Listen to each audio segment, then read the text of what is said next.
Now, the greatest radio shows of all time.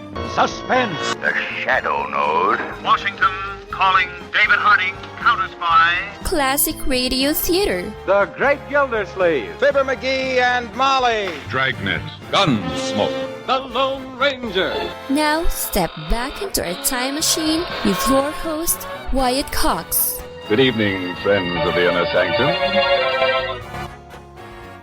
And a happy Halloween. We have an episode this hour. Well, this hour we're going to have a lot of Halloween drama. Ooh. We're going to hear from Inner Sanctum Mysteries. We're going to hear an episode of Quiet Please. And a couple of Lum and Abner episodes. That's all straight ahead here on this last day of October, a Tuesday edition of the program. This is the 31st day of October.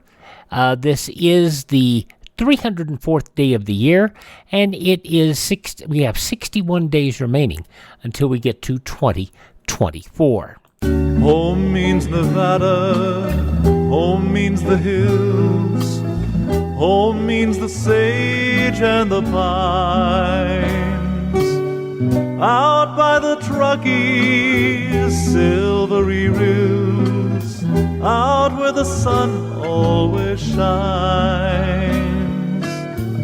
There is the land that I love the best, fairer than all I can see, right in the heart of the Golden West.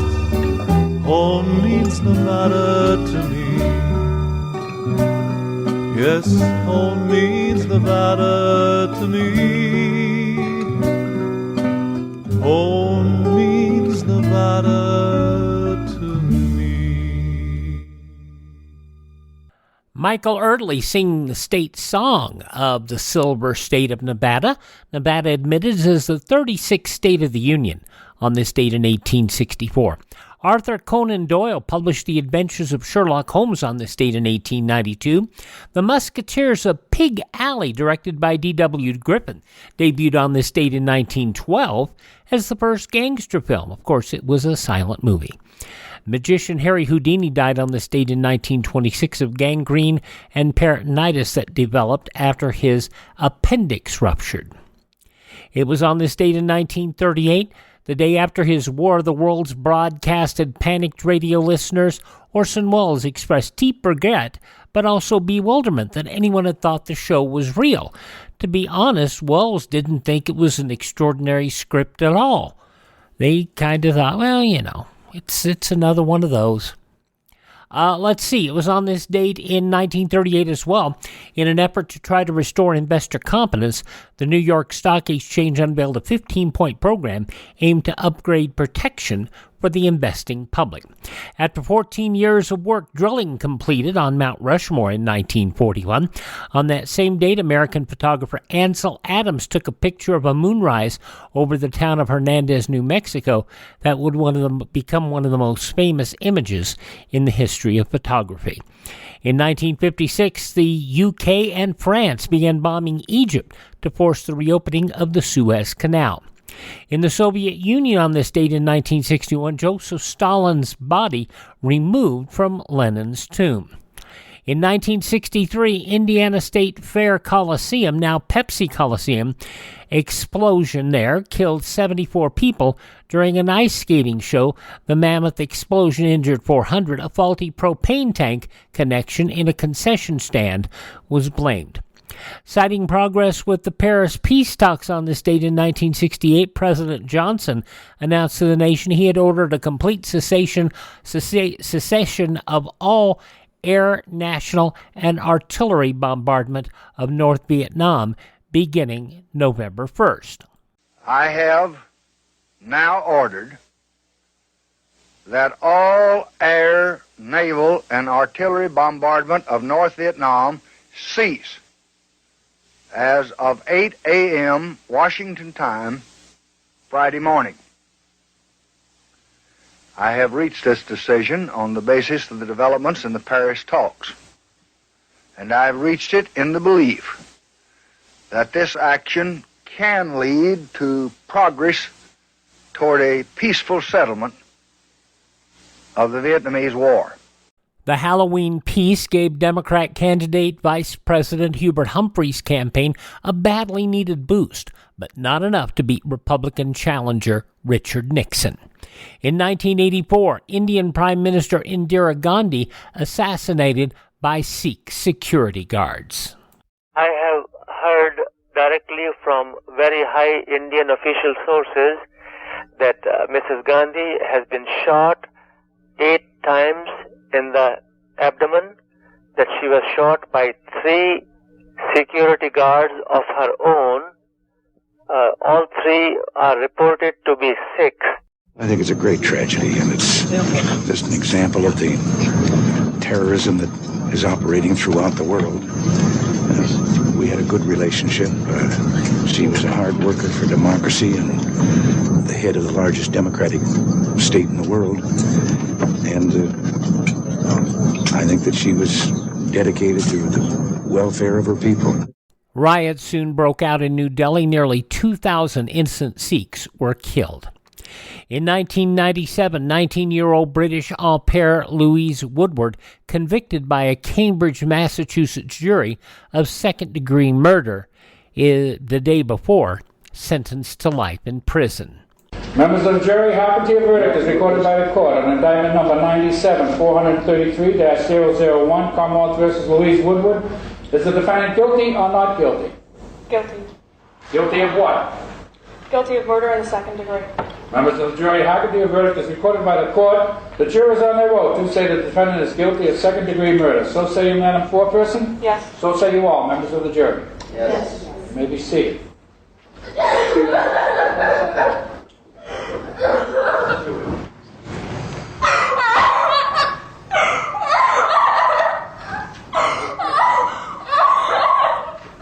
Now, on appeal, the charge would be reduced to involuntary manslaughter, and Woodward's sentence would be reduced to time served, just under a year. In 1998, Iraq announced it would no longer cooperate with the United Nations weapons inspectors. In 2002, a federal grand jury in Houston formally indicted former Enron Corporation chief financial officer Andrew Fastow on 78 counts of wire fraud, money laundering, conspiracy, and obstruction of justice related to the collapse of Enron. In 2003, a bankruptcy court approved MCI's reorganization plans, especially clearing the communications company to exit bankruptcy. Now, in 2005, President George W. Bush nominated Judge Samuel Alito to the Supreme Court. And in 2017, a truck drove into a group of people in Lower Manhattan, killing 8 people. Among those passing away on this date in history included actor, producer, screenwriter John Houseman, probably best known to radio people for his work with Orson Welles, not only in the Mercury Theater, but also with his motion picture work and the big movie, of course, Citizen Kane. Also passing away on this date, directors Federico Fellini, actor River Phoenix, the journalist, screenwriter Ring Lardner Jr., Studs Terkel, a fine historian, and Sean Connery. Birthdays today include Ethel Waters. His eye is on all sparrows and children. I know, and how I know, that he watches.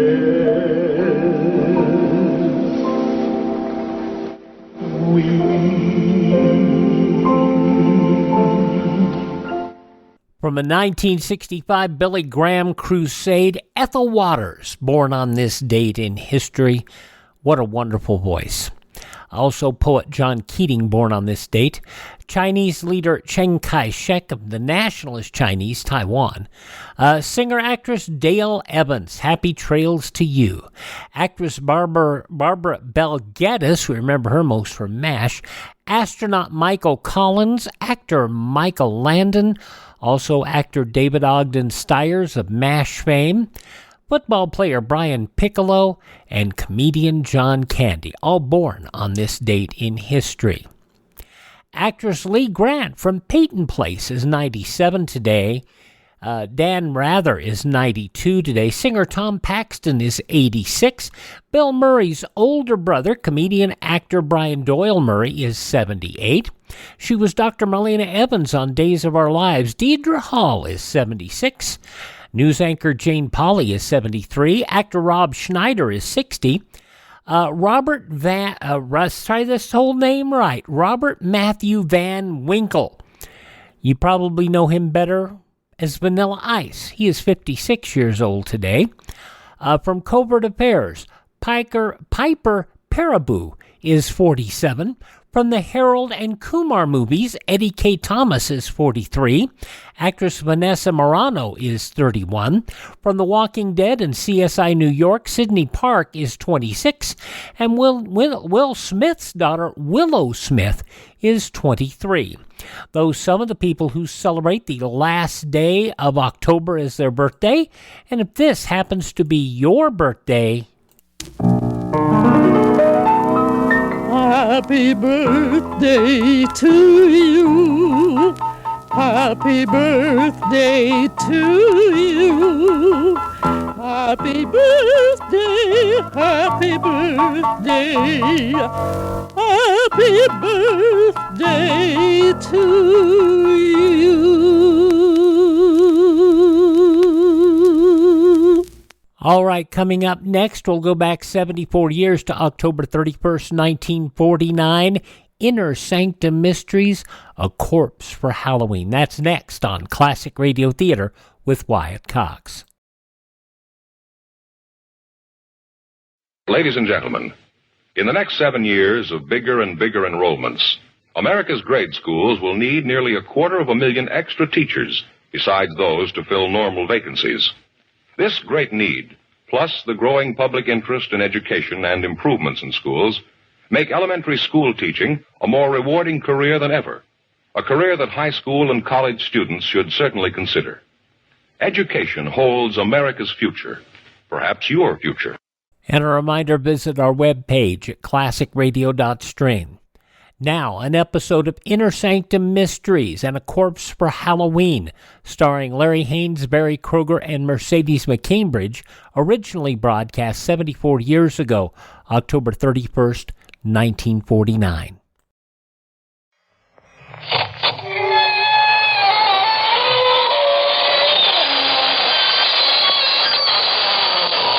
Good evening, friends. This is your host to welcome you through the creaking door into the inner sanctum. Come on in. One prankish little fellow, whom we shall call Maniac, for lack of a stronger word, just set fire to the walls. He said a closed room made him feel confined. As a result, 4 other characters are slightly burned up now.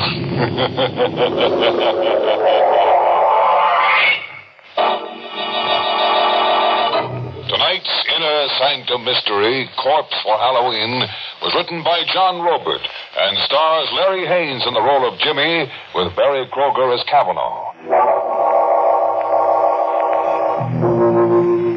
And now, let's unhinge our minds a little. After all, what's a little insanity among friends? Tonight's story dramatizes the fanatical hold of memory. The one scene, the one fragment that plays and replays over and over again in your mind. The one terror that's with you when you dine and when you walk and when you sleep.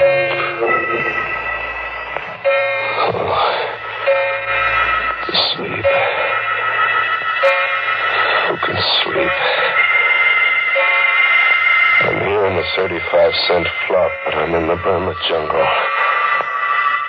Watching a scene that never gets stale, even though it's 5 years old. I can hear sounds travel across the brush. I pick them up as if I'm a receiving set. Animal sounds. And I see, as if my eyes are in the sky, I see two grim figures standing with their rifles aimed at a pair of jungle beasts, a tiger and its mate, in a crouch, ready to jump. They fire point blank together as if by signal. No good. They miss. The beasts roar and leap. I hear them scream out, Kavanaugh and Boxadola, just before they die.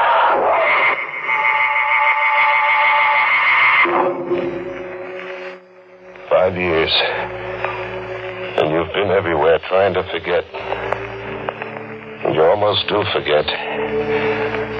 But it edges right back into your mind by itself. Like when a guy suddenly sneaks up on you in the night. Do you have a match? What? Do you have a match? Oh, yeah, sure. You popped up on me so suddenly. You're a nervous man.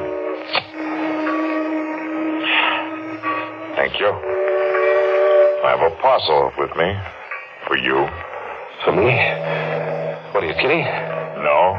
I have a parcel for you. Here, take it. Wait a minute. Hey, wait. But he's gone.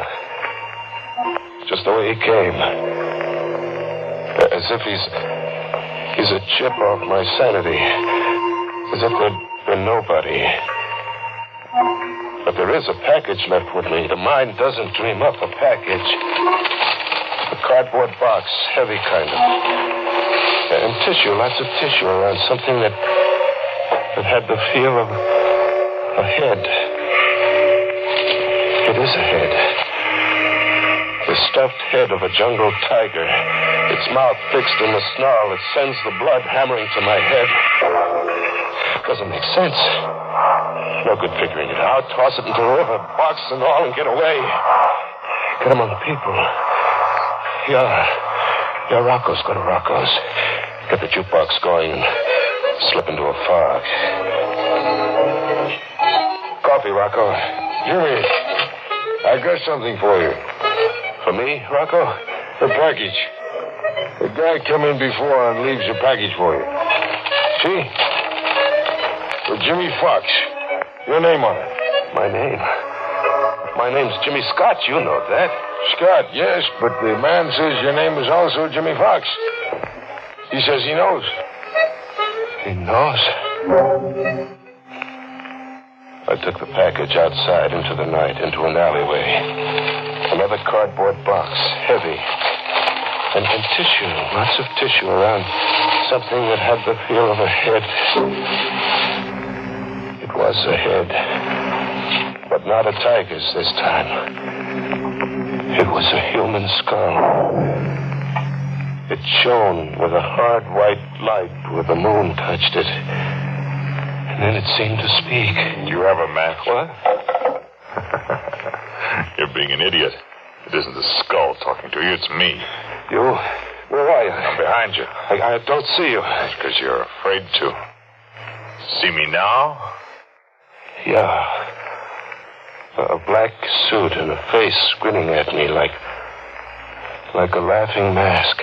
It is a laughing mask. Well, why are you wearing a mask? Why not? Tonight's Halloween. Halloween? Sure, Halloween. Not everybody plays jokes.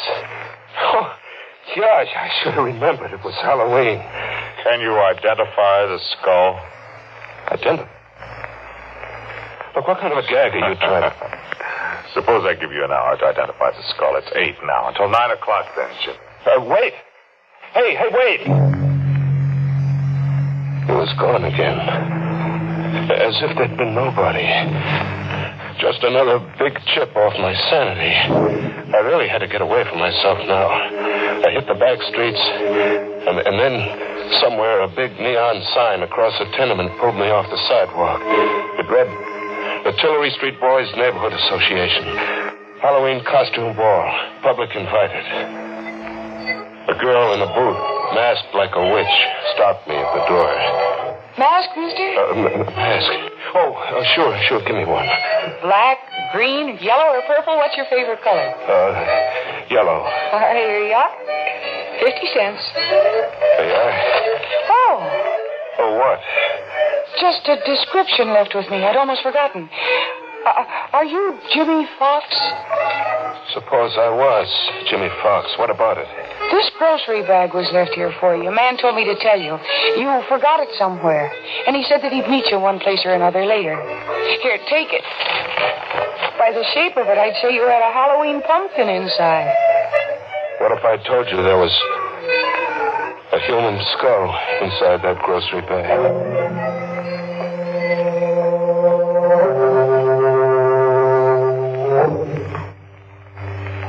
He'd meet me one place or another. He did. He was under a street lamp, waiting for me to happen along. Hello, Jimmy. Have you dared to call the skull by name yet? Or must I? Look, that gag isn't paying off, mister. All right, go ahead. You call it by name. Dolan. Boxer Dolan, remember him? I never knew the guy. You no doubt got me confused. Have I, Jimmy? You've changed your appearance cleverly, except for one thing disguise could never conceal. One thing? Your guilt. You wear it like a badge of shame. Oh, what am I guilty of? Murder. 2 men left an encampment in the Burma jungle just before dawn. 2 men. Boxer Dolan and Kavanaugh. The 3rd man remained behind. He played sick, pretended to have fever. The 3rd man was you, Jimmy. Must I tell you the rest? Tell me the rest. Dolan and Kavanaugh carried rifles in the event of a jungle encounter. There was a jungle encounter, a tiger and its mate. An emergency, but an easy one to resolve for 2 expert hunters. Just 1 shot apiece, and there'd be 2 more dead tigers. Just 1 shot apiece. They had their 1 shot apiece. But the tigers didn't drop dead in their tracks. Instead, Boxer Dolan and Kavanaugh dropped. Ask me what happened, Jimmy. What happened? During the night, someone had emptied their rifle loads and substituted blank bullets. You did that, Jimmy. You engineered the murder of 2 men. You murdered your 2 partners in crime. Just 1 day's push from the Hindu temple you'd all teamed up to loot. They got within 24 hours of treasure, and then you murdered them. 1 more day to the temple, so why split 3 ways, huh? Know about the temple. But I never pushed on to that temple. No loot, no nothing. How about that? You lost your nerve. You just hadn't counted on losing your nerve. What are you, a detective? No. I'm your 2nd victim. I'm Kavanaugh. Kavanaugh? But Kavanaugh was killed. Unfortunately for you, he wasn't. I'll show you what I had to survive. Feel my sleeve.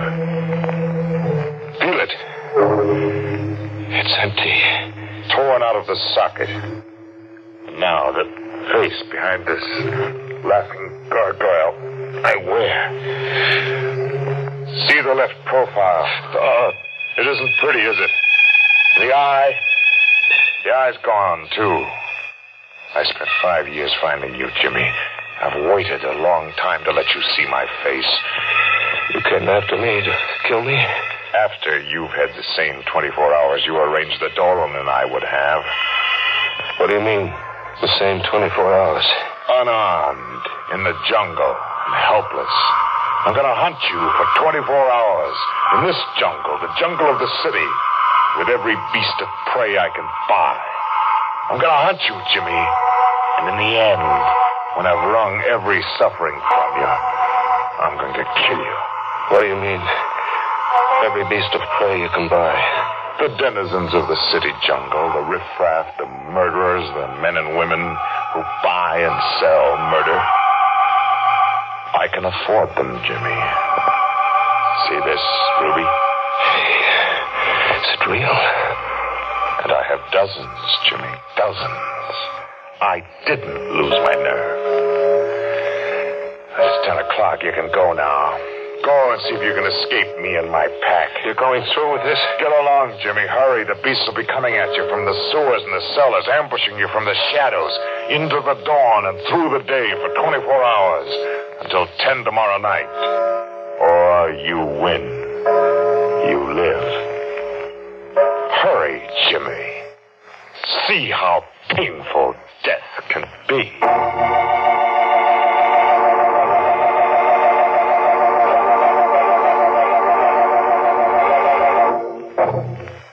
That Kavanaugh's one fella I never want to hunt me up.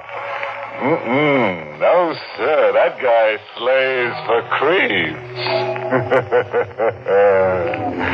24 hours. Kavanaugh's got 24 hours to kill, and Jimmy has just enough time to die. Yes, you know, Jimmy might win out over Kavanaugh, now that he's got an extra skull to go with the one he's stuck with. After all, 2 heads are better than one. Let's live out the terror now, shall we? An animal game of murder for 24 hours. I was to be hunted down in a jungle where human beasts came at you from the sewers and cellars, where killers in the hire of a homicidal lunatic lay in ambush. Well, I had to win. I had to save myself. I had to. Hide. The thing to do was to hide, fade into an alleyway and find a cellar and stay put for 24 hours. Just stay put. With the sickening reek of garbage cans until 10 tomorrow night. Was I alone? Movement. There was a whispering movement somewhere in the cellar. A faint rattle of ash cans, as if the wind was rattling them. Wind in an airtight cellar. Hello? Anybody there? No answer. I've been imagining. But then something winged at me, goring into my shoulder, sharp and deadly like a knife.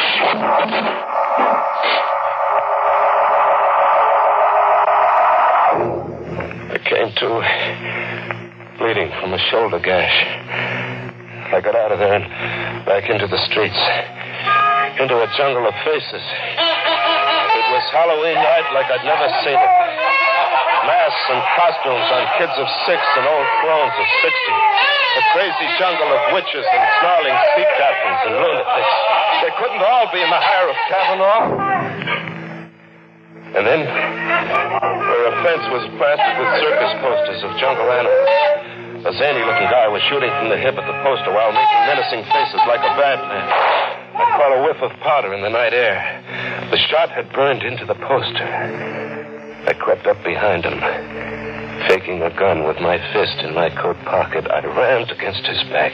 Get him up, pal, reach. I got nothing to understand. Your gun, I want your gun. Hand it over. Oh, sure, yeah. Now walk up the block and don't turn back to look.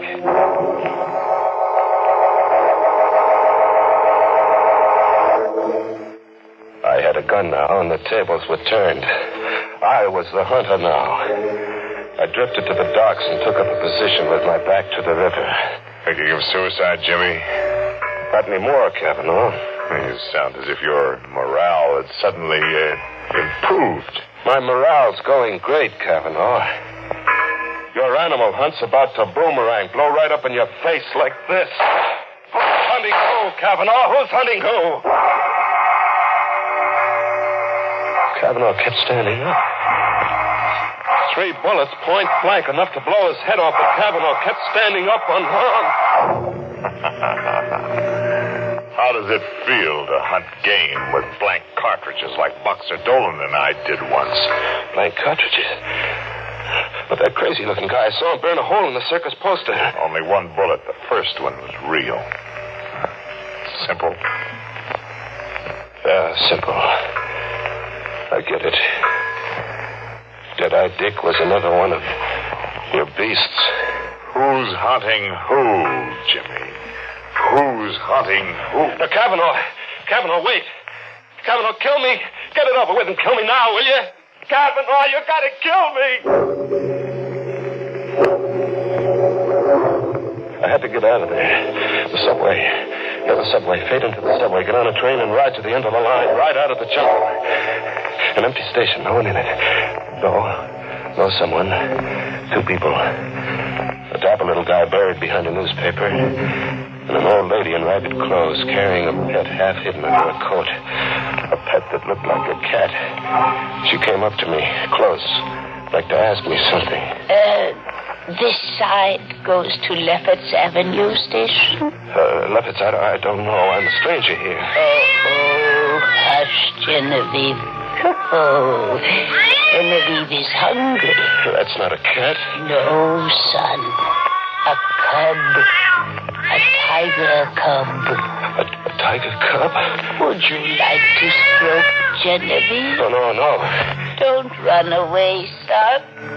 Genevieve won't hurt. I ran away with the old crone after me, hobbling in her skirts, and the little dapper guy behind the newspaper circling at me from the opposite direction, cornering me. I jumped to the tracks, my only out, and I ran. I ran deep into the bowels of the subway, deep, very deep, with the little dapper guy after me, as if he meant business. And then the train. It had a Halloween look, too, bearing down on me.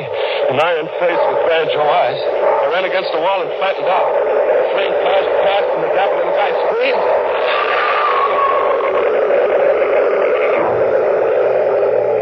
Kavanaugh was shy, one beast in his jungle. The little guy had been hit glancingly and hurled against the subway wall, pulverized. I got to him quickly and freshed him. I had a gun now. A gun with bullets that killed. I ran a half mile underground to another station, and then back on the streets. Back in the animal game. It was 3 a.m. A neon sign read Tillery Street Boys Neighborhood Association. Halloween costume party. People were straggling out. The fun was over. What? You remember me? No. I'm the witch who gave you a free mask and a grocery bag that you forgot somewhere. And you're Jimmy Fox. Jimmy Scott. I used to be Jimmy Fox. Sister, are you all right? Am I all right? I mean, are you just what you look? A sweet kid with brown eyes and a heart. Are you drunk? No beat. I'm dead beat. I've got to hole up somewhere, get some shut-eye.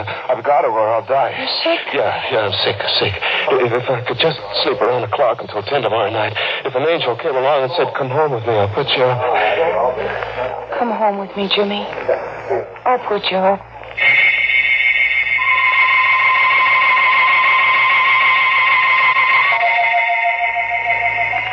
I fell asleep on the sofa with the gun under my pillow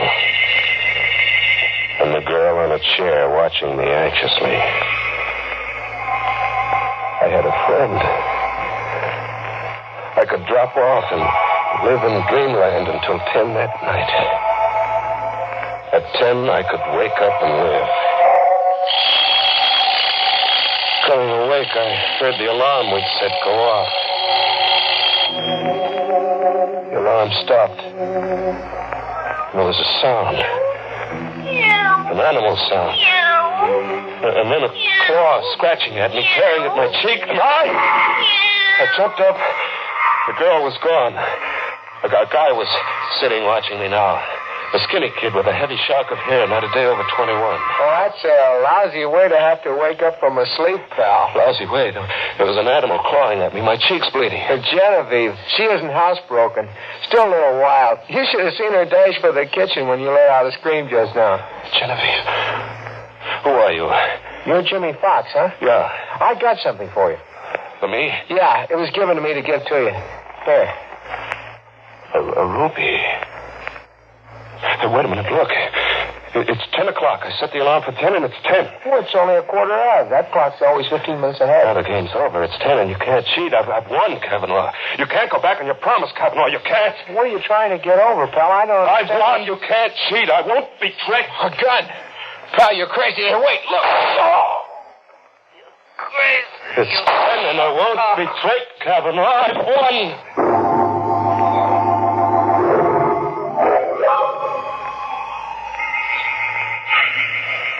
still on the sofa. My arms are rigid, and my legs rigid. Like something exploded inside me and paralyzed my nerves. I can just look and hear. She's in the room now.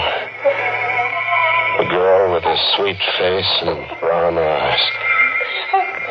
Only her eyes are red, swollen from crying.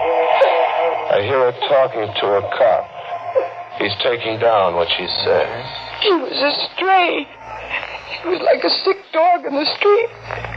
So I picked him up and brought him home. Yes, why did he kill your brother, Buddy? I don't know. I was taking a shower, and I heard him scream like a crazy man. I heard him talk all mixed up. But I was taking a shower, and I couldn't get here in time. There must be something you can tell me, miss. Oh, officer, everything is all mixed up. At the Tillery Street costume ball, a man gave me a cat with tiger stripes, and he begged me to keep it for him for a while until he found a new home for it. He'd been evicted, he said. Yes? Well, then, in the all-night restaurant my brother works in, a man gave Buddy a ruby to give to Jimmy Fox. When he woke up, he told my brother the ruby belonged to Jimmy Fox. This piece of glass? Yes. That's something off the Woolworth Time counter. What else? That's all. Really, that's all. I watch and I hear. I see through Kavanaugh's trick. Get me crazy, so I'll murder a stranger who called himself Buddy. The brother of a girl with brown eyes and a heart. Frame me, so I'll just want to die. Through weeks of a murder trial and months in the death house and 4 minutes in the death chair. I kept listening to them talk. The girl and the cop. Okay. We'll have to get the rest from Jimmy Fox there. Yeah, look at him. He's paralyzed with fright. I wonder what kind of a crazy Halloween story he's going to try to palm off on us when we get him talking. Captain Devereux speaking. McAvoy, send a police ambulance to 445 10th Street, apartment 3 rear. And McAvoy, see that a straitjacket's on that ambulance.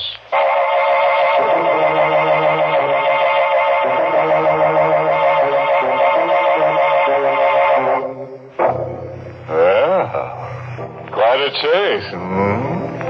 It got so poor Jim didn't know whether he was coming or going. Nuts. What got his goat most was the way he kept seeing animals everywhere. Very confusing to a guy on the lam. Yeah, it got so he couldn't tell who's zoo. Tomorrow? Oh, sure. I read this Halloween notice on a tree somewhere. Never hunt out of reason.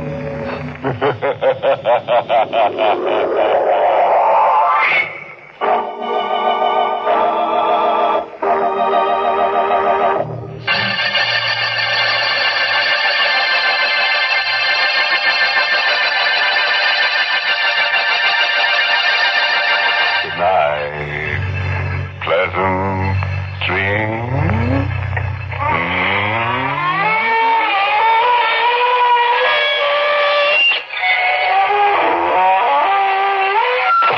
There you go, Inner Sanctum Mysteries, 74 years ago, October 31st, 1949, on Classic Radio Theater with Wyatt Cox. Whenever you drive the car, there is always an unseen, unwelcome passenger with you. That passenger is danger. The danger of a traffic accident. Unfortunately, every person seems to have the absurd notion that he bears a charmed life, that no traffic accident can happen to him. But it can, and too often it does. So when you're behind that wheel, don't take chances. Obey all traffic rules. Drive safely for life, your life, and the lives of us. I wish I had more copies of Quiet Please that are reasonable sounding, that I can actually try to fix a little bit.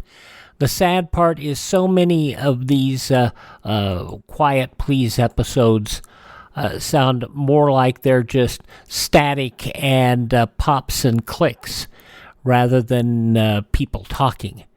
This episode's pretty good. 75 years ago, October 31st, 1948, Ernest Chappell starring in this Wyllis Cooper spooktacular entitled Calling All Souls. Quiet, please. Quiet, please.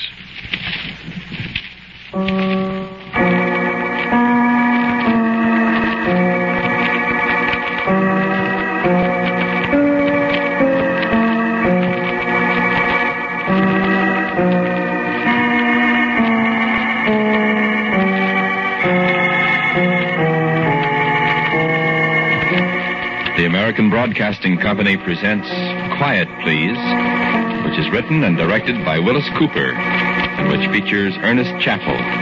Quiet, Please for today is called Calling All Souls.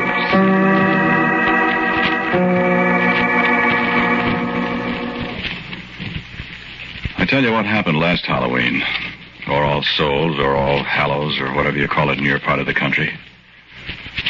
I bet you can't guess where I was. Well, I was a couple of places. But where I started, I was sitting in a tight little room in a great big house. You ever been west? Well, you know when you cross the Mississippi River on the Santa Fe from Illinois to Iowa, about 4 or 5 hours out of Chicago, Fort Madison, Iowa? Ever notice that great big place right alongside the riverbank to your right? The big high walls and the towers and the big gates. That's right, the Iowa State Prison. That's where I was last Halloween. In a little cell. Oh, very comfortable. All by myself. Waiting. And not much more time to wait. Sure. The death cell.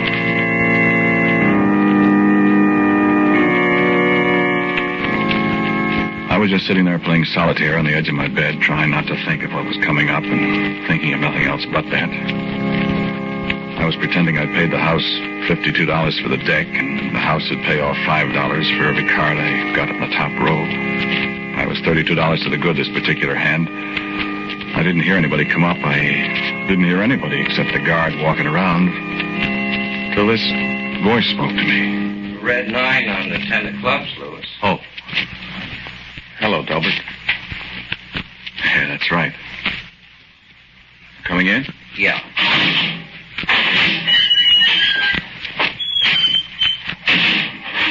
How are you? I'm all right. So far. How are you? All right. Sit down. Yeah. No soap, huh? Turn this down. That's right. What'd he say? Oh, a lot of things. What? What's the difference? He said no. It's tough, Delbert, when I didn't do it. It's tough on me, too, Louis. Yes, but they're not going to hang you. I begged him to give you a 2-week stay at least, but he said his conscience wouldn't let him.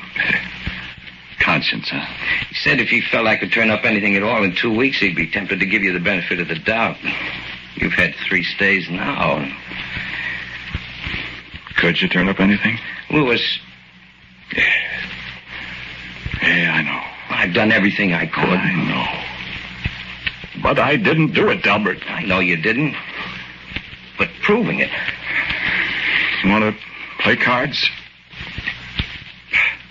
I guess I don't want to play either.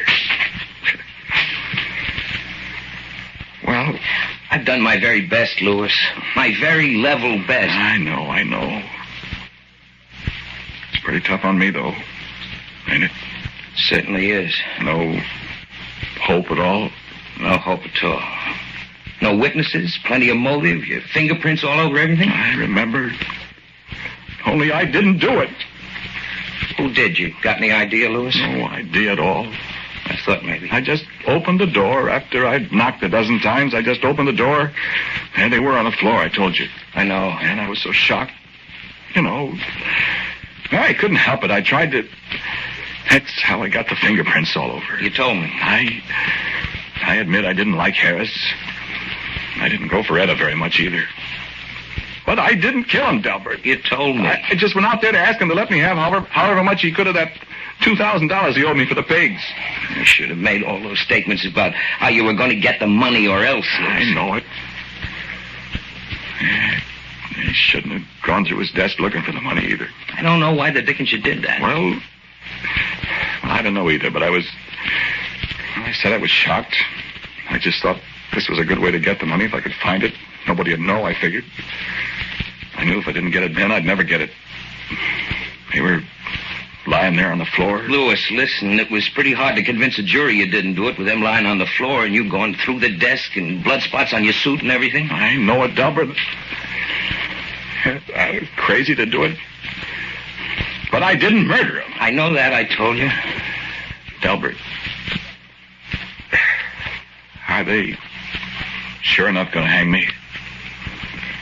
Unless what? They discover new evidence. Where are they going to discover that? They'll have to do it awful fast. Where are they going to discover it? You tell me. There isn't any more evidence. Whoever really did it covered his tracks too good. I'll say he did. Oh, you smooched it up fooling around? Oh, my gosh, Delbert, I was just trying to see if I could help. And seeing if you could find the money, Harris, okay? Well, I know it was foolish, but... Honestly, Lewis, now, you wouldn't expect anybody in his right mind to believe your story. But it's true, I tell you. I know it's true, but I couldn't make the jury believe it, or the governor. How do you know it's true? What? How do you know it's true? Why, I just know it, Lewis. I've seen murderers before, you know. You don't think I'm a murderer? Of course not. Delbert, don't you really think there's a chance of uncovering some new evidence? Really? I think the only people who saw the murder, the only people who know who did it, are Harris and Etta themselves. But they're dead. That's right, they're dead, Lewis. Look, what I stopped in for, you want me to ask Father McIntyre to come round and see you now?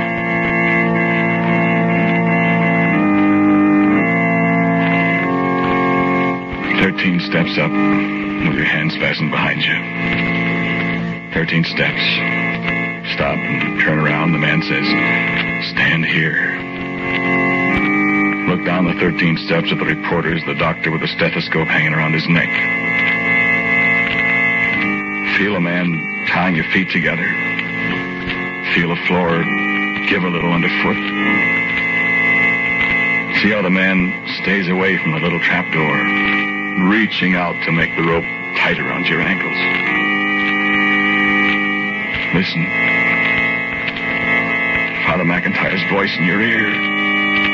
A little rustling behind you and the black hood over your head, and you can't see anymore. But you can feel the rope as it brushes against your neck, a little hairy and creepy crawly on your skin. The weight of the knot, 9 turns on your shoulder. The floor gives a little underfoot.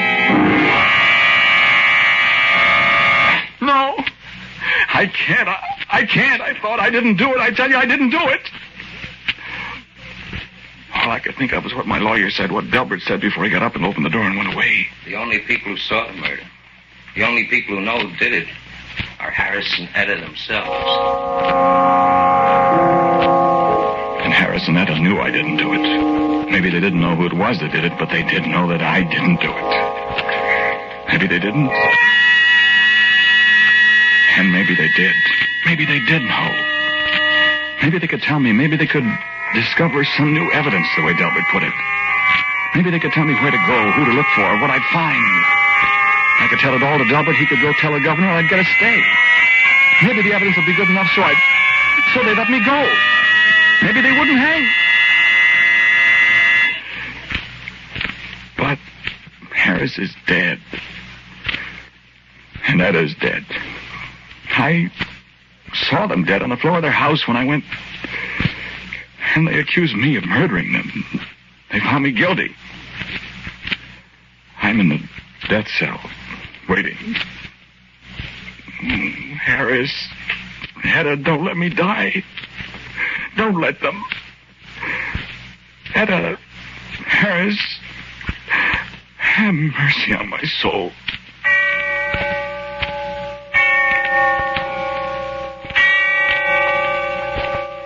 And when I heard the bell tolling somewhere in the distance, I remembered. I remembered what night this was.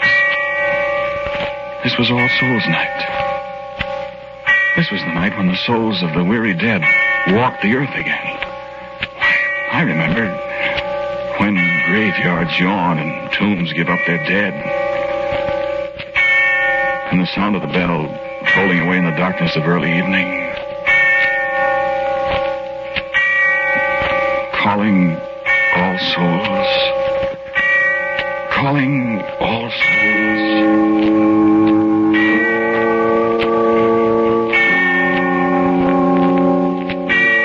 And I wondered if my soul had to leave my body when I walked up the 13 steps, and after, if my soul had to leave my body then, why could it not leave my living body for a while and go seeking after the others that stepped from the tomb this night? The souls of the weary dead, the souls of the unhappy dead, the murdered, the kindly souls that knew.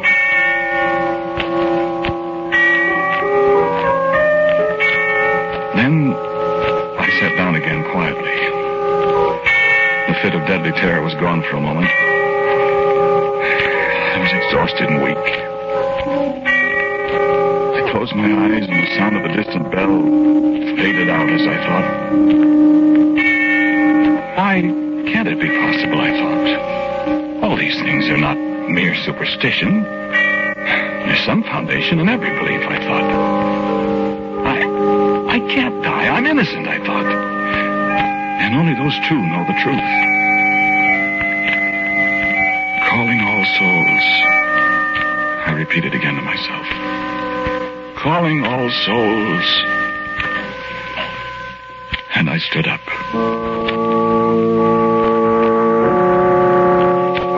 I stood up in that brightly lighted, sorrowful place. And as I rose, I turned to look behind me. And there, on the bed, still in an attitude of despair, sat my body. And in a flash of darkness, the place faded away, the stone walls and the iron bars and the bare, narrow bed, the man in prison uniform seated motionless on its edge. And I stood alone in the darkness of a place I knew. Tall marble shafts gleaming faintly in the starlight. Curving gravel roadways hedge-bordered. And the scent of moldering flowers in the darkness. A dry rustle of a weather-beaten flag at the head of a low mound beside me. And loneliness. All aloneness pressing inward upon me like a living thing. The eve of All Souls. And suddenly, quietly in the cold shadows, little whispers of innumerable voices. The voices of the wandering souls that hastened past me, seeking their dusty desires across the face of the world they once all knew. And then a voice, speaking to me in the dark, speaking my name in the darkness, calling me. Louis! And another voice. Louis! And I knew I had won, for these were the voices of the two they said I murdered. Why, of course you didn't, Louis. Of course you didn't. And a little child, a little boy, ran up in the darkness and took my hand and laughed to hear my name. You remember little Tommy, our little boy that died when he was sick? And I remembered. And in the darkness I saw many another I'd all but forgotten. Charlie Cullum that was killed at Romaine in the Argonne 30 years ago. Albert Newhouse, my Boy Scout comrade that drowned so many years ago. Grace Williams, who died at her husband's hand. Crowds and crowds of the ones who had gone before, spending this, their brief holiday on their well-loved earth. And I, the only living soul among them, spending my brief moment with them to seek my life from them.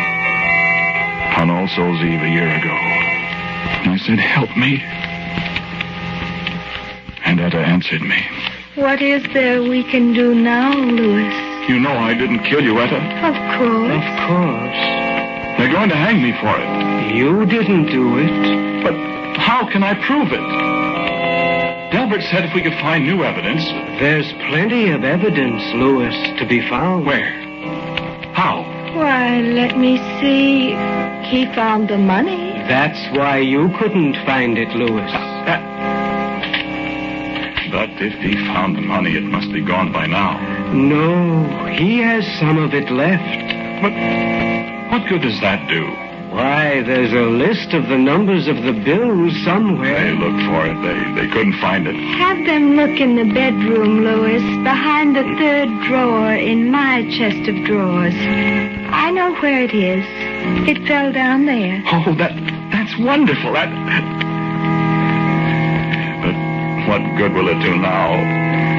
Unless you tell me. There's plenty of evidence, Louis, if you'll just look for it. He ripped his coat on the catch of the living room door. There's threads there that could be identified. You know who did it? You know who did it?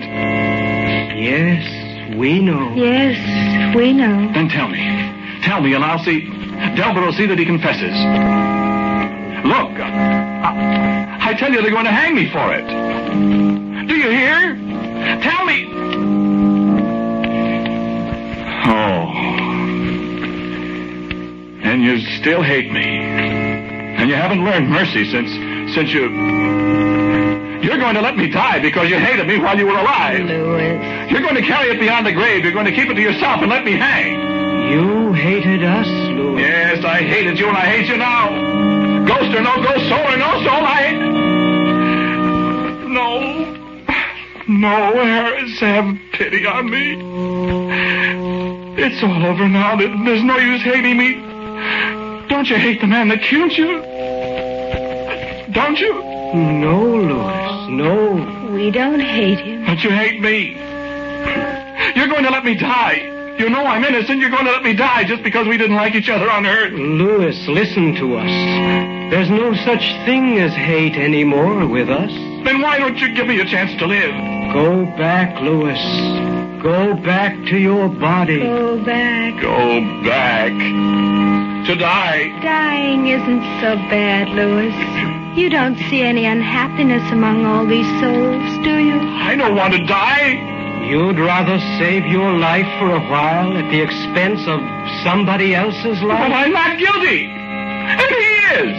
Go back, Louis. Go back. I won't go back till you tell me who killed you. Listen to me, Louis. You're tampering with things that you have no right to know. Your soul has left your body before its time. You have come upon secrets that no living man should know. Your body is waiting for you. Go back to it while there's time. While there's time. It is only this one night that souls may walk the earth. And when morning comes... Well, when morning comes, if you are still here... Louis, I can make you no promises. Go back, Louis. Tell me the man's name. No, Louis. No, it's none of your affair. None of my affair. Don't you understand what I said to you? They're going to hang me. None of my affair. Listen. There was no need for you to send your soul out seeking us, Louis. I don't get that. We have been waiting for this night, Louis. Well? Tell him, Harris. He will have to come with us now. Yes, that is the law. You should not have come here. Louis, there is still time, but only a little time. If you go back now... I won't go back. I won't go back until you tell me. You have no right here, you know, Louis. But I'm here. And now it is too late. Yes. You will have to come with us. Where are you going? Tell him, Harris. We are going to visit the man who murdered us. You what? I told you there was no need for you to come here, Louis. We have a way of taking care of this man. I don't know what you mean. Haven't you ever heard of haunting, Louis?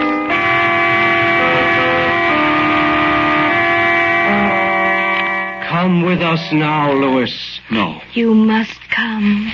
You're really going to haunt him? And make him confess? We are going to appear to him, Louis. What he will do, we cannot say. But when he sees us... Well, then I'm going back to the prison. No. I'll go back and I'll call the warden. I'll get Delbert. Tell him that there'll be a confession. Delbert will get me a stay of execution. Then when he confesses, I'll be... Who is it, Harris? Come with us and you will see. No, I'm going back to the prison. I told you, get things all set up. No, you changed your mind too late, Louis. Too late? Why? No, Louis. You have meddled too much. You have gone too far. The souls of the living have no place here. But you have come. We told you to go back while there was time, Louis. Yes, but... Now you must come with us. No. No. I want to go back. Come, Louis.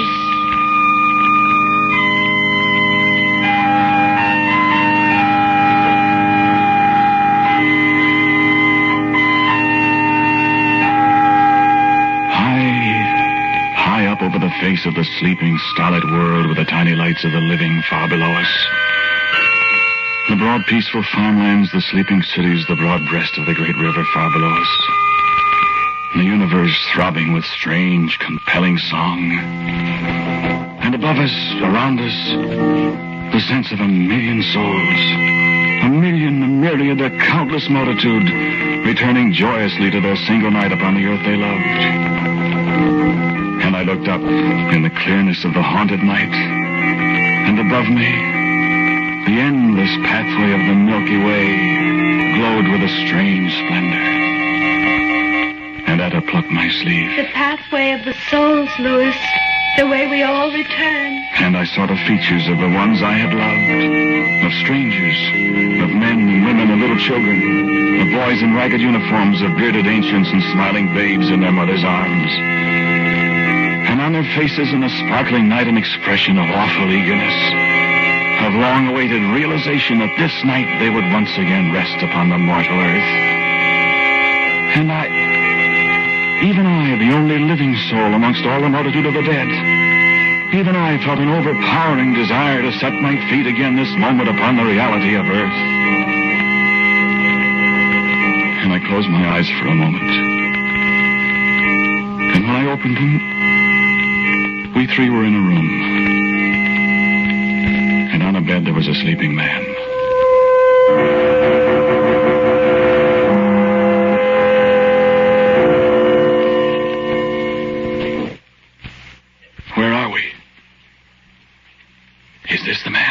This is the man. This is the man. Who is he? Go and look. No. Go and look. I don't want to. Go and look, Louis. You must go and look, Louis. He lay there, sleeping as innocently as any child. The covers were drawn up about his face as if he were shutting out some childish fancy of boogeymen in the dark. But I knew him for a wicked, guilty man. A man who held my own life in jeopardy. Look at him, Louis. Look at him, Louis. And I lifted up the comforter that hid his face and bent down to look at him.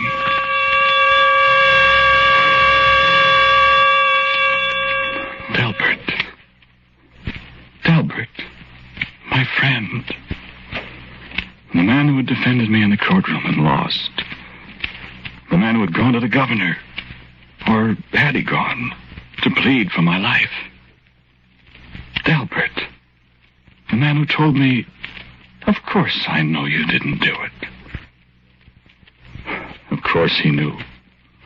He alone of mortal men knew the murderer. For the defender of the accused man was the murderer himself. Wake him, Louis. No. Wake him. Delbert. Delbert. Delbert, wake up.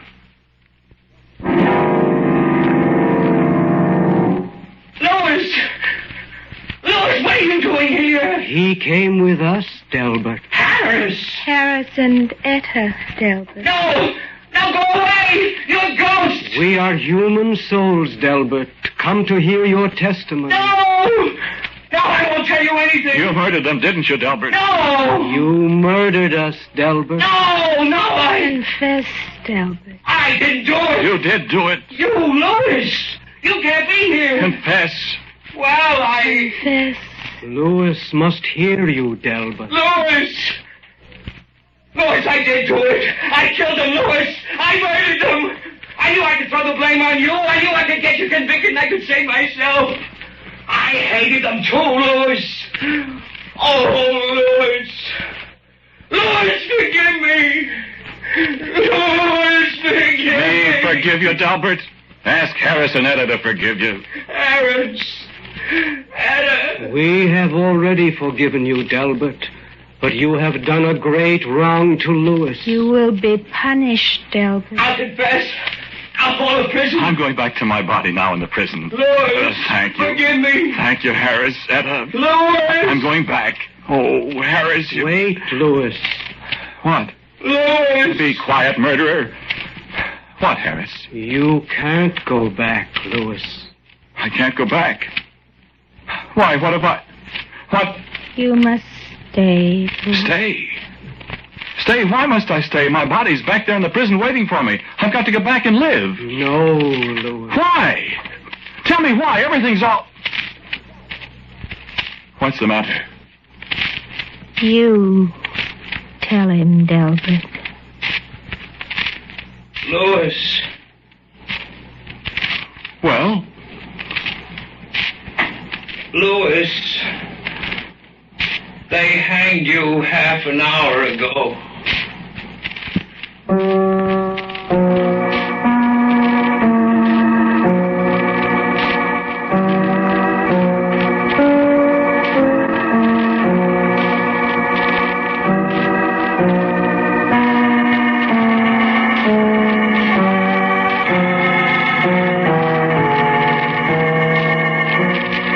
The title of today's Quiet Please story is Calling All Souls.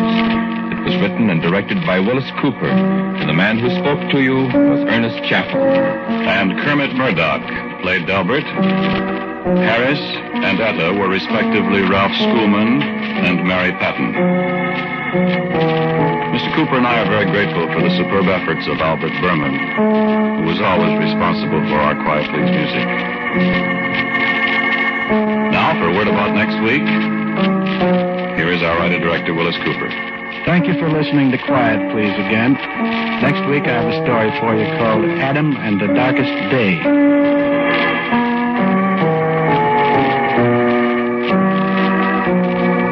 And so, until next week at the same time, I am quietly yours, Ernest Chappell.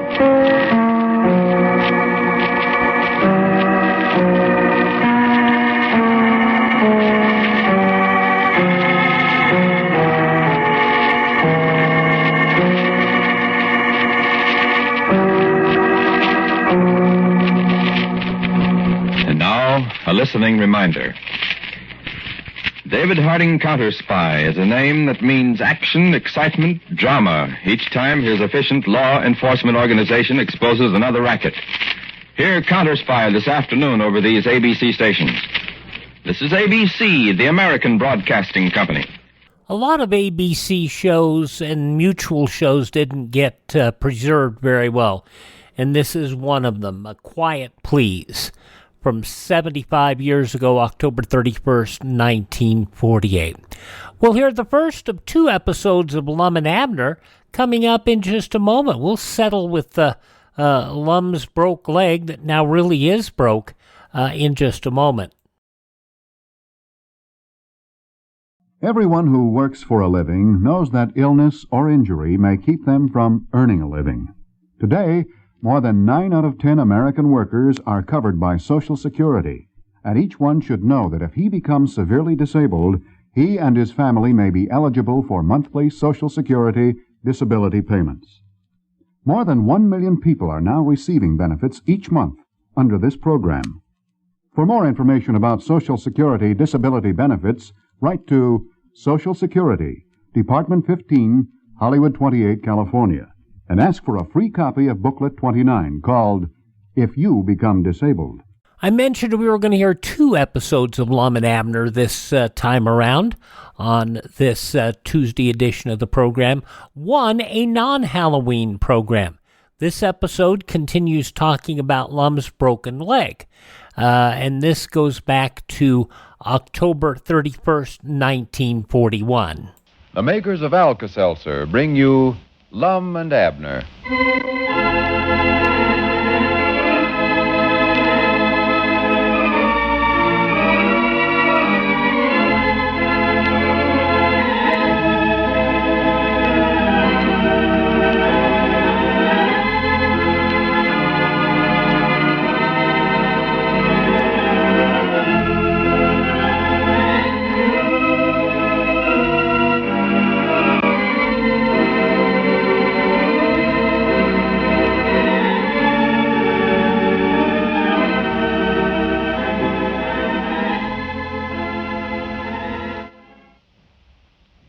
Our old friend Lum used an old adage the other day that most of us recall. He said, "Good things come in small packages."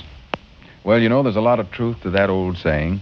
And to prove it, just take a look at a package of Alka-Seltzer tablets. Now, there's a small package that has a world of good stored up in it. And I'll tell you when would be a mighty good time for you to find out. If you go out for an evening soon, to a party, supper, a dance, or some other sociable gathering, and you happen to let yourself go and have too good a time, well, stop in at your favorite drugstore on your way home and ask for a glass of Alka-Seltzer at the soda fountain. Take Alka-Seltzer before going to bed, and you should find that it can make a big difference in the way you feel the morning after.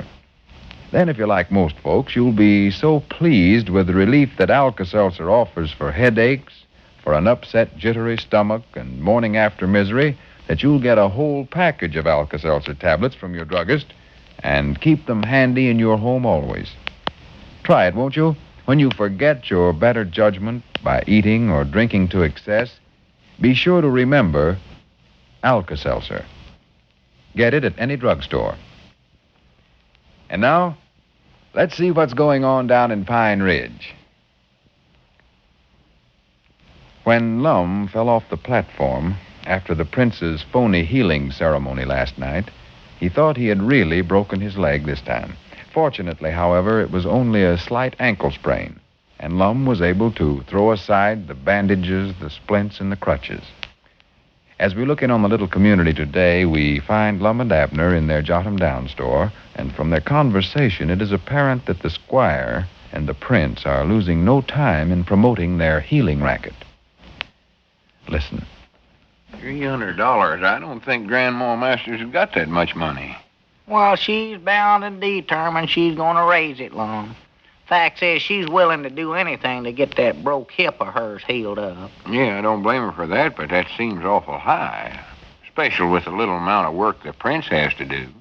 Just mumble a few words and wave his arms around in the air. Yeah. He ought to do it for nothing. Poor woman has suffered as much as she has. Why, sure he ought to. Looks to me like you paid him enough for everybody to get him to come down here. How much is he charging Davises to heal up their little boy's broke arm? Well, they're making him a special price of just $50, I think it is, on account of the boy being under 12-year-old, you know.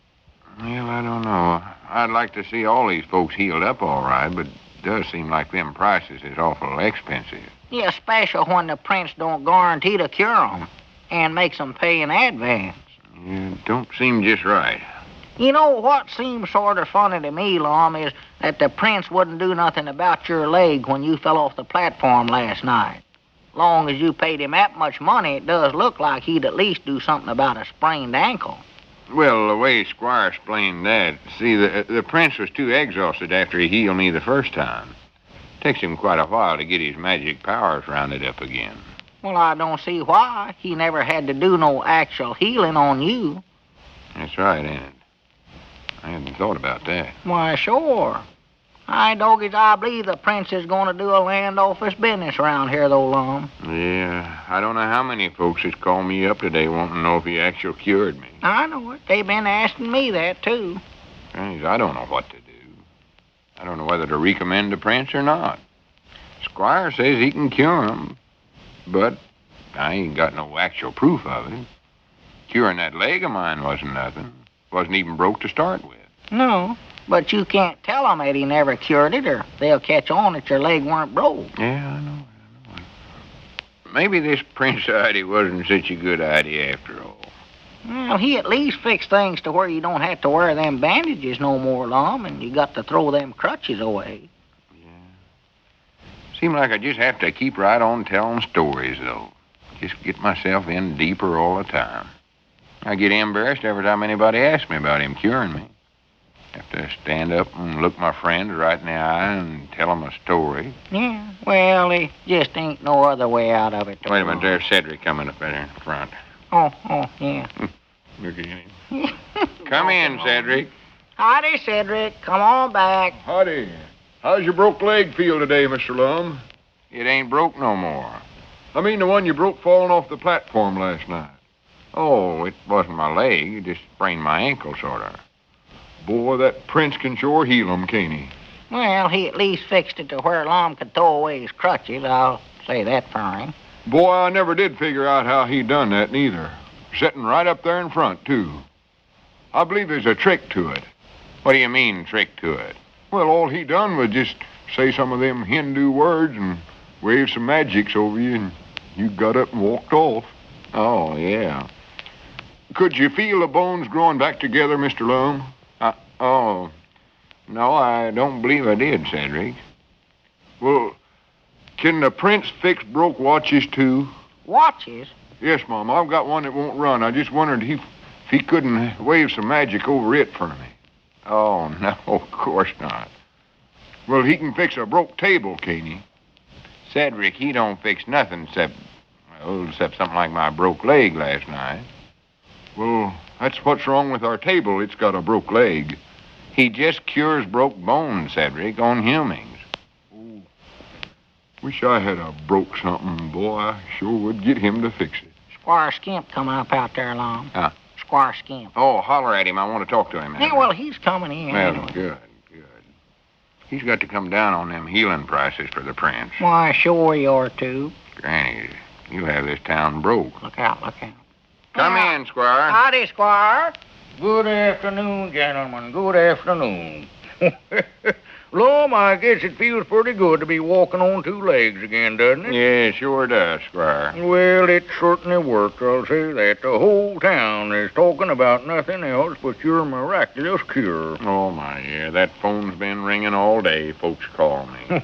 Some feller called up a while ago from Odin and said his pa was in an accident this morning in a wagon and a young span of mules, and the mules run away, and he fell out of the wagon and broke his collarbone. Well, tell him to come right over, Lum. The prince will fix him up. Well, yes. he said he was coming on. He's asking me how much you charge to fix him. Yes, well, get him over here. I'll make a deal with him of some kind.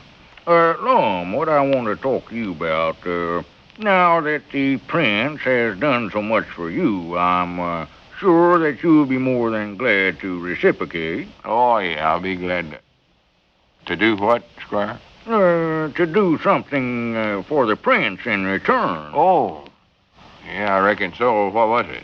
Why, well, we just wanted you to go over and talk to Grandpa Masters a little for us, Lum. Grandpa Masters? Yes. His wife wants the prince to cure her broken hip.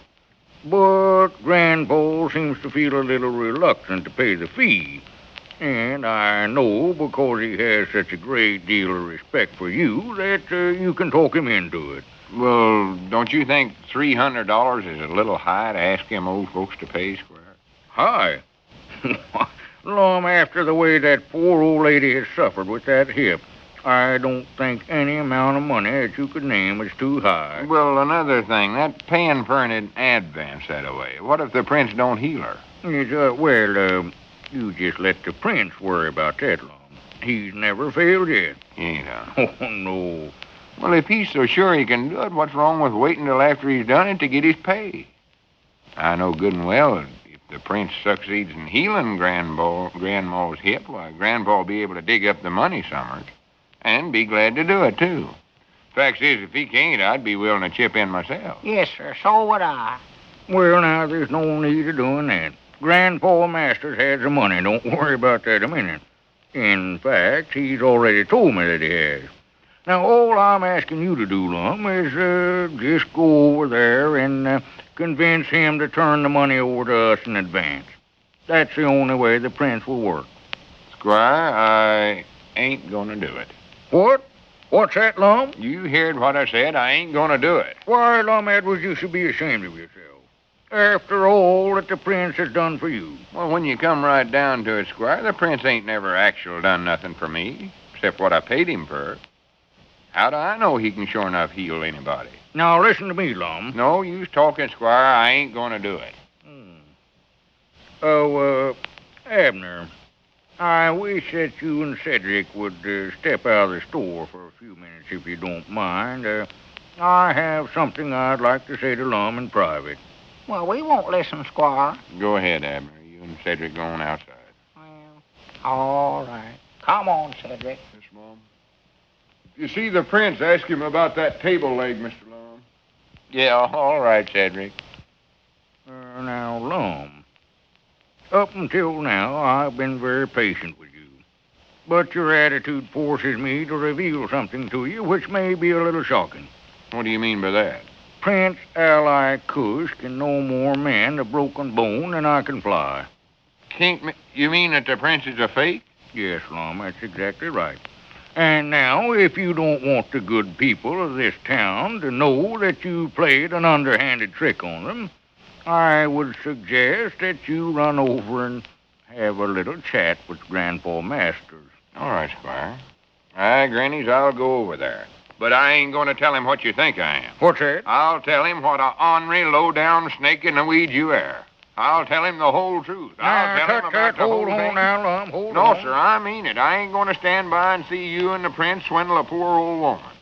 I'm going to tell Grandpa Masters and Miss Davis and all them others you're fixing to swindle. I'll have you run out of town. That's what I'll do. I don't think you'll do that, Lum. You know, it gets mighty lonesome up there in the penitentiary. Penitentiary? Yes, you know, there's still a little matter about you defrauding the insurance company, Lum, taking money under false pretenses. I never taken no money from the insurance company. No? If you remember correctly, Lum, you received a check for $100 from the insurance company made out to Lum Edwards. You endorsed that check. Yeah, but I never cashed it. I give it back to you.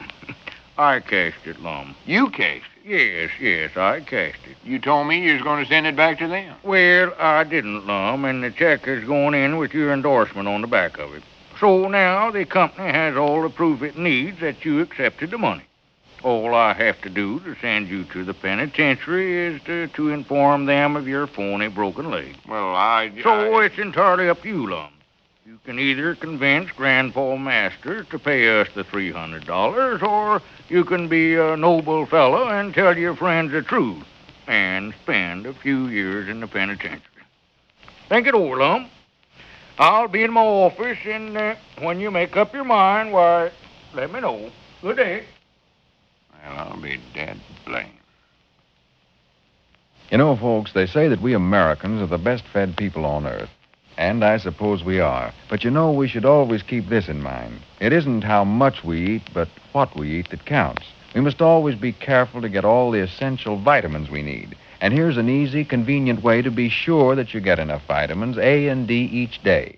Just take one a-day brand vitamin A and D tablet every day, and then you can be absolutely sure that you get your full, normal daily requirements of these two important vitamins. Because each one-a-day tablet contains the same amount of vitamins A and D as are contained in 2 whole teaspoonfuls of cod liver oil, meeting minimum United States pharmacopoeia standards, an amount which is 50% more than your minimum needs. And listen to these unbelievably low prices.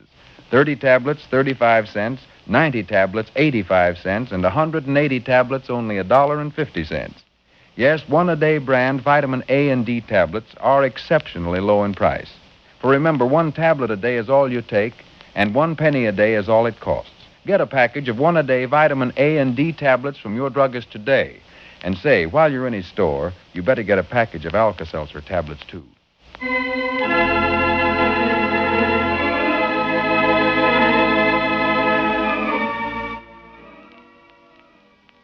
Lum finds himself in quite the pickle, doesn't he? This episode of Lum and Abner from October 31st, 1941. In just a moment, we'll move up 3 years to October 31st, 1944.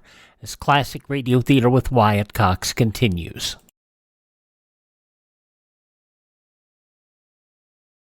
Americans have always been noted for their know-how.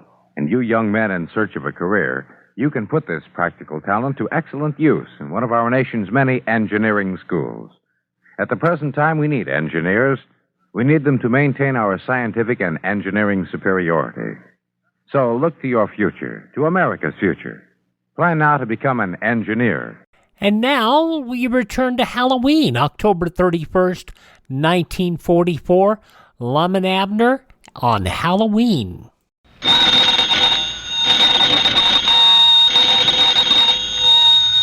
Granny's, Abner. I believe that's our ring. I dog his Lum. I believe you're right. I'll see. Hello, jot 'em down, store. This is Lum and Abner.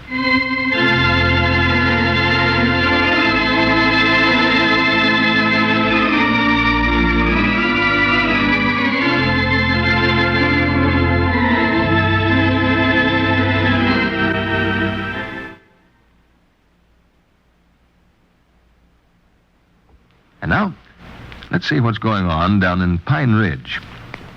Well, this is Halloween. The old fellas have dropped everything else to join in the activities of the holiday. As we look in on the little community today, it's evening. We find Lum, attired in a ghost costume, knocking on Abner's door. Listen. Hello? Get away from here, Blue. Get away. Abner, come out here and get this dog before I bust something over his head. Abner, get away from here, Blue. Dad, blame it. You got no sense at all? Here, Blue, get back under the house here before I beat the daylights out of you. Ain't you ashamed of yourself running out here and barking at folks? Who is it? What do you want? It's me. That's who it is. Get away from there, Blue. There he is. For the land sakes, I never knowed you lumped all that rigging on. Come on in, let me see how you look. Well, get that dog back there. Oh, come on, he ain't gonna bother you. No, he wouldn't bother you. Wouldn't do no more than take a leg off from a feller. Why, he couldn't bite you if he wanted to. He ain't got a tooth in his head, Lum. Granny's, he don't need no teeth. Again, he bristles up and comes at a feller that way. He scares the daylights out of him. Oh, he puts up a good bluff. Banners everything that comes on the place. Well, he ought to have sense enough to know who I am. Huh? I've known him ever since he was a pup. Well, there wouldn't nobody know you in that outfit you got on, Lum. If you ain't a sight, you look like a Haines. I'm a ghost. What, you ought to have some horns and whiskers. Ghost, Abner. G-O-S-T, ghost, not goat. Oh, well, come on in. Let me look at you. Ain't you going to the party? No, I better not go, I reckon. Woman and Papa, they went over there, but I decided I couldn't make it. Here, let me get this pillar case off my head. I can't see nothing. You don't look much like a pillar. Cut some holes in here to see through. This thing slipped around to where they're clean around in the back. Yeah, I wonder. Feel my way over here. Yeah, that's a pretty good get-up you got on there, Lum. I never would have knowed you. Never would have knowed you, I don't believe. You wouldn't. I thought you said this afternoon you was going to the party. Well, I was sort of aiming on going, but then I got to studying about it and just allowed I better get out here and try to keep some of these boys out of devilment tonight if I could. I don't aim to put up with none of their carrying on tonight. They just might nigh turn this town upside down as last year, and I don't aim to stand for it again. Oh, well, they're just having some fun. Oh, peddle. Halloween don't come but once a year. That's just once too often, too. If I catch every one of them young'uns doing a thing tonight that he oughtn't to, I'm going to throw him right smack in jail. Oh, they don't mean no harm, Abner. Let them go. Let them have a good time. No, sir. I'm the deputy town marshal here, and it's my job to protect folks' property. This thing of just letting young'uns in this community run wild just 'cause it's Halloween has got to stop. It's a reflect on my office, that's what it is. Reflect on your office? Why, sure it is. Folks will be jumping me all day tomorrow 'cause somebody's took their front gate off or wanting me to locate a wagon they pulled off or something. Oh, they don't blame you with it, not Yes, on they Halloween do. night. They do, too. They'll go off to this party and then expect me to look after all their houses and see that the young'uns don't bother nothing while they're gone. Well, they ought to take it in the Halloween spirit. No use to get mad about it. Well, they do, though. Of course, the young'uns oughtn't to do no damage to nobody's property. There ain't nothing funny about that. But tic-tacking and carrying jack-o'-lanterns and one thing and another's all right. I don't see no sense in any of it. Just looks like the young'uns here late years have just went plumb hog wild. I don't know. Is there any worse now than they ever was, Abner? Ain't no worse. When most of us was growing up, we was might nigh as bad. No, we weren't, No, we weren't. I don't suppose you recollect who them three boys was that went over to Grandpappy Spears' house when he was having that Halloween party years ago and clumb up on top of the house and laid boards on top of the chimney and smoked everybody out of the house, do you? What? Lord, me, I might not forget. Yeah, I thought you had. I never seen folks pile out of a house so fast in my life as that bunch. Let's see now, who was it? That was you and Caleb Wee Hunt and me, wasn't it? That's just who it was. Hey, don't you know, though, Lum, before we done that, we unhitched the teams that was tied out in front of the house and turned the horses and mules loose right down the big road. Everybody had to walk home. Yeah, I'd forgot about that. Oh, it was freezing cold, snowing. Was they mad? That was my idea, I believe. I thought that stung up, I think. Yeah, you used to be a sight on Halloween. Oh, I had some Weren't good ideas. nothing too ornery for you to do, I reckon. No. You recollect the time, Lum, we went over to old Vess's and throwed all his stove wood down those wells? Every stick of it. Poor old Vess had to get up the next morning and borrow wood from his neighbors before ever could start a fire. Funniest thing about it, old Vess had to go to the expense of having his well cleaned out. Just ruined his drinking water, might not. Oh, yeah, he was mad enough to bite. Oh, his woman carried water from the creek for months, sir. Tried his best to find out who done that. Said if you ever found out who done it, he'd law him to the high court. Yeah, he'd have done it, too. That's just how ornery and cranky that varmint was. But the funniest thing we ever done to my notions was the time we hitched old Doc Murphy's horse up backwards in the shafts to the buggy. Doc Murphy? Yeah. I don't believe I recollect that. Well, you was there. You helped do it. Well... Don't you know we passed by somebody's place and old Doc was making a call there and we had no more than got his horse turned around backwards in the shafts till he come out the door. I recollect now. He never taken no notice it was so dark there, and he crawled up there and give that horse a lick with a buggy whip, and he run that buggy backwards right into a rail fence. Dumped old Doc right out. Turned the buggy over and like to broke Doc Murphy's neck. Oh, it did. Now that was ornery. That was mean. Yeah, Doc orter took that horse whip and give us a good licking for that. Well, there's another thing, too, Lum, I'll tell you. A licking in them days is something you never forgot right away.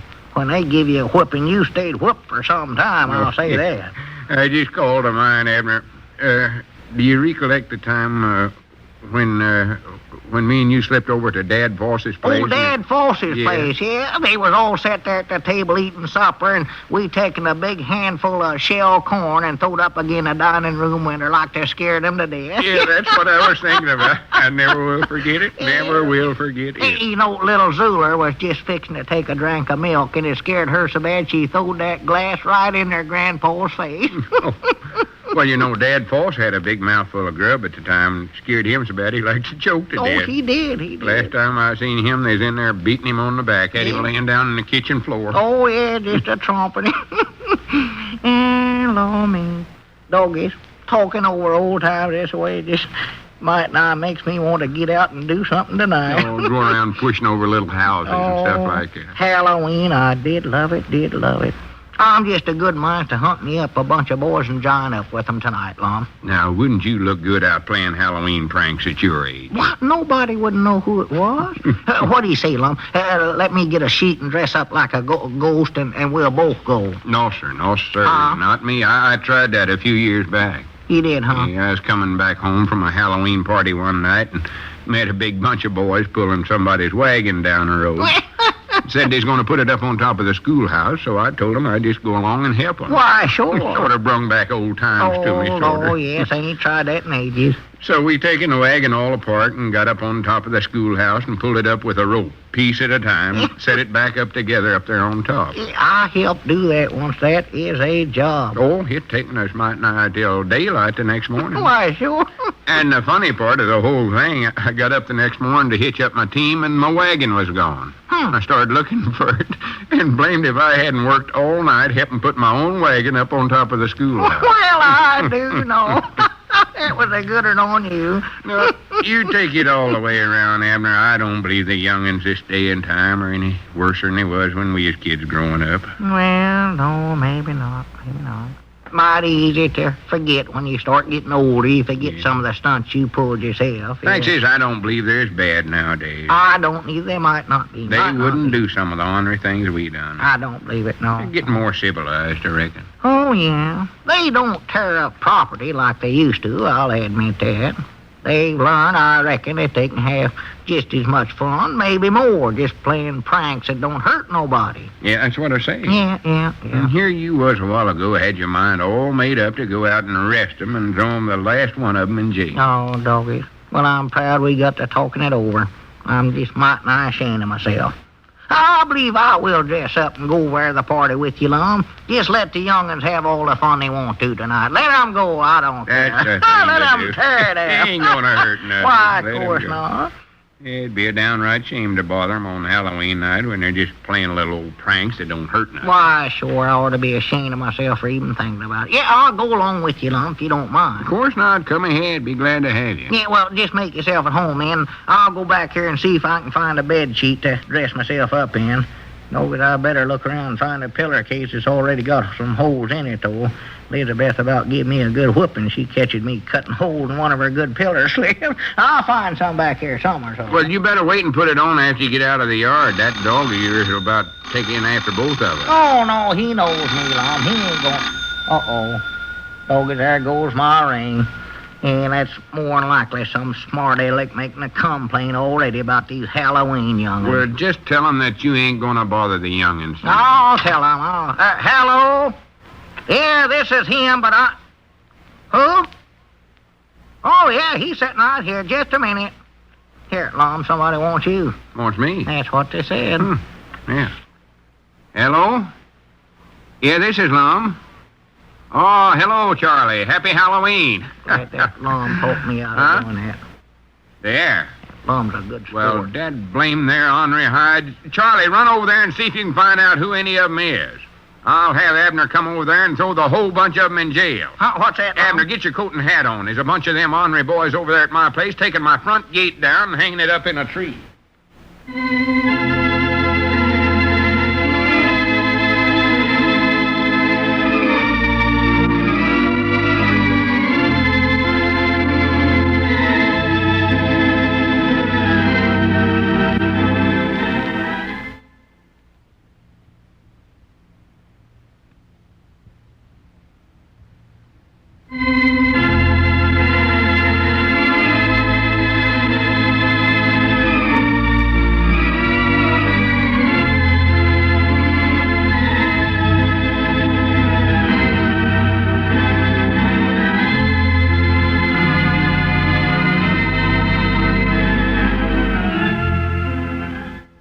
What's good for thee is not for me. Lum and Abner from October 31st, 1944, here on Classic Radio Theater with Wyatt Cox. Thanks for joining us today. Visit our webpage, classicradio.stream. Have yourself a great day. We'll be back with a brand new month. We'll talk to you next month here with more Classic Radio Theater with Wyatt Cox.